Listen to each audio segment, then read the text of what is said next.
We were super fortunate to have a very big family farm. My dad and his brother and siblings took over the farm from my grandparents in the 60s and 70s. I've lived and kept this farm rolling for a lot of years. If you would have been sitting here on this piece in 1972, it would have looked totally different. My cousin Calvin, my cousin Kim, my cousin Kevin, they've been integral to really that next generation taking the baton and leading us forward. And then from there, like, we've got the next generation that's super exciting. We have my cousin Raina, my cousin Rory, cousin Cody. Really, at our core, we are a family farm, farming many families together, and that's the most rewarding aspect for me to be involved as well.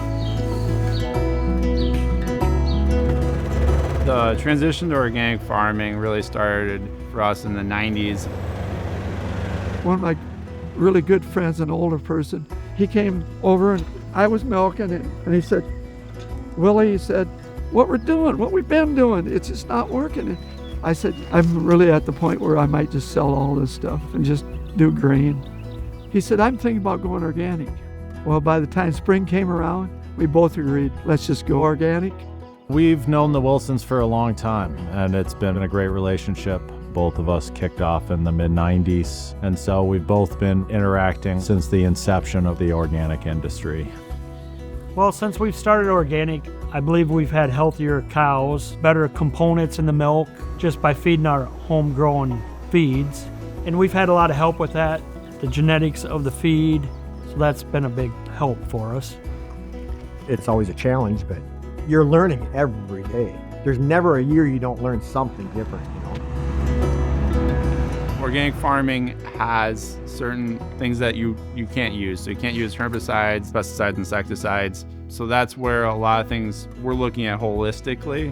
So crop rotations is a big tool, and forages and different things that can ultimately flow through an animal. Those are all things that allow us to kind of manage through those things that we don't have conventional tools for. It's been really fun to work with them. You know, they bring a really unique perspective from this area of Wisconsin and dairy, and they are really pushing the boundaries for both regenerative practices under organic conditions and then, you know, long-term sustainable organic dairy production as well. I think Albert Lea Seed supports Wilson's farm the same way we support organic farmers all over the country. We are really careful in our selection process, bringing forward products that perform under organic conditions. And then the service and support. So we try to support as best we can all the things that are important to make their systems work.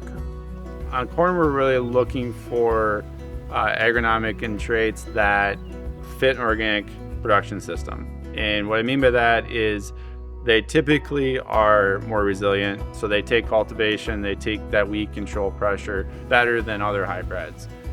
We've learned by buying lots of different lines of seeds, and what we love about Blue River is that it's been selected and chosen for that organic system. Alfalfa varieties are a big thing that we work with Albert Lea on, and they have a really good organic selection. What makes them excel is really that disease package and being able to have a plant that succeeds on its own, I guess, and then does well in a dairy cutting system that has a lot of high cuts. I really like working with Albert Lea Seed. They're just a wonderful family of people that have really been supportive for organic community. They have such a large selection of seed and can usually solve any needs that we have in that area. We're very proud of this farm where we're standing right now. Was homesteaded by our great-great-great granddad, and the next generation is going to be taking it over.